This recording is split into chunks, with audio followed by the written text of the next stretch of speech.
સુરતમાં નફટાઈ અને બેદરકારીનું વધુ એક જીવલેણ ઉદાહરણ સામે આવ્યું છે। શુક્રવારે રાત્રે સુરતના વેસ્તાન વિસ્તારથી ઊન તરફ દર્દીને લઈ જઈ રહેલી 108 એમ્બ્યુલન્સને બીઆરટીએસ રૂટ પર દોડતી એક કાર ચાલકે રસ્તો આપ્યો નહીં, છતાં એમ્બ્યુલન્સ સતત સાયરન વગાડી રહી હતી।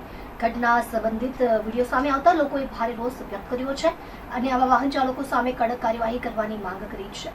વિડીયોમાં સ્પષ્ટ રીતે જોવા મળે છે કે એમ્બ્યુલન્સ પાછળથી સતત હોર્ન અને સાયરન વગાડી રહી છે, છતાં કાર ચાલકે રસ્તો આપ્યો ન હતો।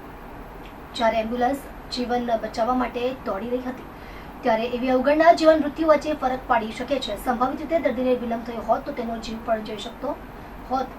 દર્દીને સમયસર સારવાર મળી, પરંતુ આમ છતાં શહેર પોલીસ અને ટ્રાફિક વિભાગે વિડીયોના આધારે તપાસ શરૂ કરી દીધી છે અને કાર ચાલકની ઓળખ કરવાની પ્રક્રિયા ચાલી રહી છે।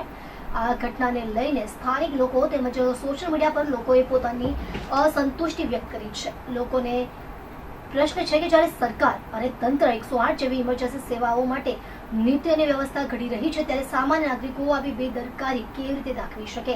ટ્રાફિક નિયમો મુજબ એમ્બ્યુલન્સ, ફાયર બ્રિગેડ અને પોલીસ વાહનોને અવરોધ વિના પસાર થવા દેવું ફરજિયાત છે। આવી અવગણનાની ઇમરજન્સી સર્વિસ અવરોધ તરીકે ગણવામાં આવે છે અને તેની સામે કાયદેસર પગલાં લેવાય છે।